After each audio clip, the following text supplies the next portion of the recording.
Hi everyone, Matt here, Simply Strength, and welcome back to the Corrupted Man series of videos.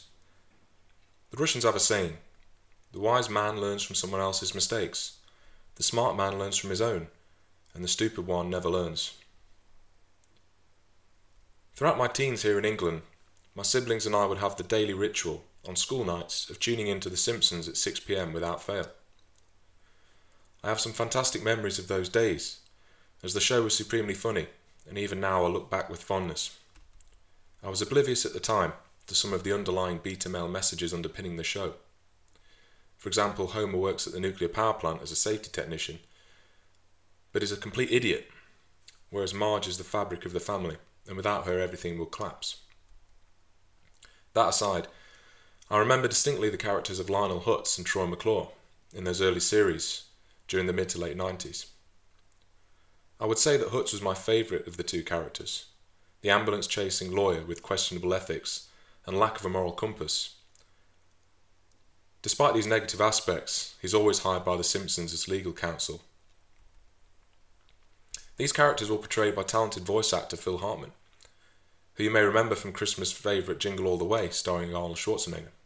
Phil played Howard's annoying neighbour, Ted, that tries it on with his wife. It's only recently that I found out that Phil is no longer with us, and delved a bit further into his life and background. He was a talented comedian, voice actor, impressionist and actor, and was universally loved by those who knew him. Sadly, his personal life was plagued by problems, particularly involving women. His relationship history is a treasure trove of valuable advice for men, lessons we can all make use of to inform our lives. In addition to his aforementioned pursuits, Phil was a talented graphic designer, having studied at Cal State Northridge, and produced many art covers for bands such as Poco and Crosby, Stills and Nash, before joining an LA improv group called the Groundlings in 1975. Fellow Groundlings member Patrick Bristow attested to Hartman's gentlemanly nature, saying he was everybody's big brother. His work with the Groundlings led into a performing gig on Saturday Night Live in 1986, setting a record for participating in 153 episodes. SNL creator Lorne Michaels said his nickname was The Glue, as he held the show together and was very generous and low maintenance. This low-key attitude would contribute to the disaster that was his personal life. His first marriage to Gretchen Lewis in 1970 was brief, and his second to real estate agent Lisa Strain in 1982 ended less than 3 years later.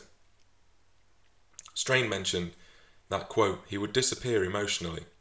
Phil's body was there, but he'd be in his own world. That passivity made you crazy, and when I'd protest, he'd say, you're getting in the way of my career, and this is what I am, and that's what it's going to be like. Sadly, Phil would not learn his lesson, as we'll see later on. Personally though, his aloofness and insular nature when away from the limelight suggests that he could switch on when work demanded it, and I believe that the man was entitled to withdraw when the time and situation allowed. If that's the way he was, i.e. a recluse when necessary, why should that be a problem? Everyone is allowed their me time, surely. If anything, and I don't know this for certain, he was probably busting his ass coming up with new material, but that's just my own speculation. The most tragic phase of Phil's life would begin when he got married for a third time. He met swimsuit model Bryn Omdahl on a blind date in 1986. A friend of the couple in the early days of the marriage said that Phil had never had a babe before. She was it for him. He married his dream girl.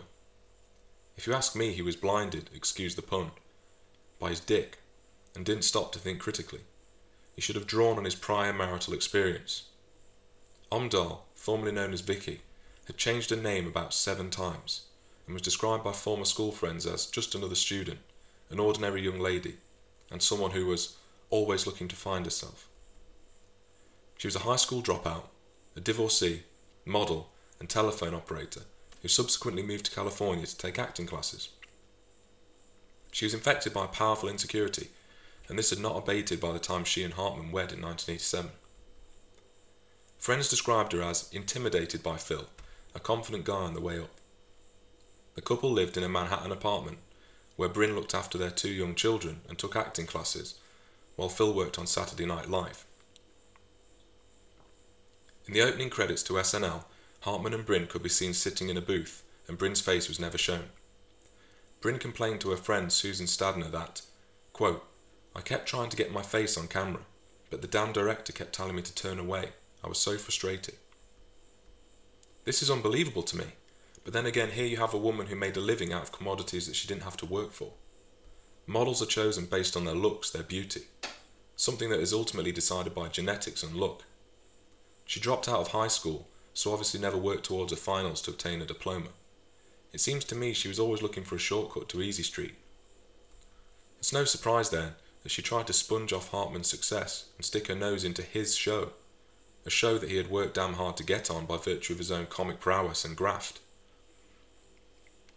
The reputation of SNL is clear to me here in the United Kingdom, so one can only imagine his pride at landing the role.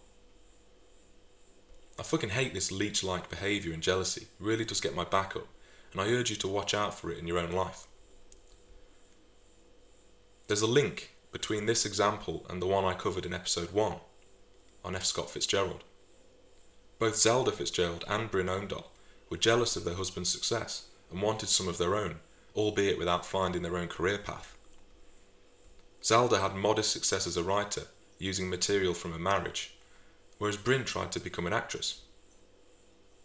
I find the similarity between both examples amusing, especially seeing as frustration was a cornerstone of both marriages. Certainly, frustration was a common theme of Hartman's marriage to Bryn, as ally friend Shelley Curtis attested. She was very lost in the Phil Hartman game, and also evidenced her insecurity with the number of cosmetic surgeries, although there is some speculation that Hartman supported these. The tension was mounting in the marriage as fast as the accolades for Hartman's talent were coming in. Phil's second wife, Strain, evidenced Bryn's ability to throw tantrums and hissy fits to create drama. The cruel irony is not lost on me, for not only did Phil have to create drama out of nothing as part of his job, he also had to deal with it in his personal life as well. Strain wrote Hartman a letter in 1988 congratulating him on the birth of his son, but Bryn returned 4 pages of the most hideous vitriol you can imagine, stating that if she contacted Hartman again she would, quote, "rip her eyes out." She warned Phil about the woman he was married to, but he just wanted to do whatever he could to make the marriage work. To be fair, Hartman told her that he was partly to blame for the diatribe, as he had told Bryn that Strain had been his soulmate. A dumb thing to say to an insecure, jealous individual, but nonetheless I don't see why Phil took ownership of it in the first place. It turned out that Hartman had been privy to an earlier draft of the letter that was even more nasty, vindictive and hurtful. Phil was making about $50,000 per episode on news radio, and had expressed a wish to retire to Catalina Island as part of a 3-year plan, stressing to his wife that if she could hang on for a couple more years, they would get to be together all the time. Now that's a simp move right there, sacrificing his own career and existence purely to satisfy her demands for his time. How neurotic. She's demanding all of his time, that most precious of commodities, such that he would have to retire from his passion, his career, his life. How crazy can you get? How entitled? Lawyer Stephen Small, a friend of Hartman's, mentioned that the comic once told him, quote, "I go into my cave and she throws grenades to get me out." Is a man not allowed to have his own space, his own den, time to think and reflect and be alone? How tormenting it must have been to fight fires over and over again, day after day. Did it not occur to him that her looks would fade, and all he would be left with is an empty vassal, a shell of a person with no interior, no personality, no compassion, no skills, just an argumentative leech? Learn from these lessons, guys. Friends of the couple said that their arguments were fueled by Bryn's alcohol and drug problems, not to mention her temper. In addition to Phil's habit of withdrawing into himself when she went into a rage, often going to sleep and leaving her to cool down alone. Is it not your right to do this if you don't want to argue? If you want time alone away from the aggravation? Not to mention the fact that if he got worked up himself, he might have lashed out. And we all know about the laws concerning domestic abuse and the consequences for men. Running away and finding his own space was probably the best and only strategy to get some solace. On May 28, 1998, the tumultuous relationship would reach its destructive climax. Bryn and Phil had an argument during which he threatened to leave her if she started using drugs again, after which he retired to bed. Whilst he slept, Bryn entered the room at 3 a.m. with a .38 caliber handgun and shot Phil twice in the head and once in the side. He was murdered aged 49 years old by his intoxicated, jealous, insecure and coked up wife. She would later lock herself in the bedroom and kill herself after informing two friends of what she'd done, in the process making orphans of their two children. The reaction to Phil's death was one of shock and bewilderment, as the man was beloved by many and renowned for his talent, professionalism and generosity. Many tributes were paid by members of the acting and show business community, and rehearsals for The Simpsons were postponed on the day of his death, as was that night's performance by the Groundlings. So, what are the key lessons we can learn from the example of Phil Hartman? Firstly, one should follow their passions to their end point, as years of hard work got him his record-breaking gig on SNL. Phil also had other hobbies such as playing the guitar, driving, sailing, flying and marksmanship. It's great to have a lot of strings to your bow, and you should always strive to be the best you can be in all of your pursuits. Next, always be good to the people around you who deserve it. Phil was beloved to those in his field, and was respected for his generosity and sense of fun. Always treat those in your life well that deserve it, and foster positive, mutually beneficial working relationships with as many people as possible. Furthermore, honour and cherish the few people in your life who are true friends, and treat them like gold. With regards to women and relationships, never accommodate women that won't let you put in 100% to your career, won't give you space, hassle you, and most certainly never get married. Phil never learned his lesson here and married a complete and utter psychopath that would ultimately rob him of his time, freedom, and eventual life. We've seen throughout this video series that women can destroy you, taking your children, your money, your life's work, and now I've shown how they can literally rob you of your precious existence in cruel and vindictive fashion.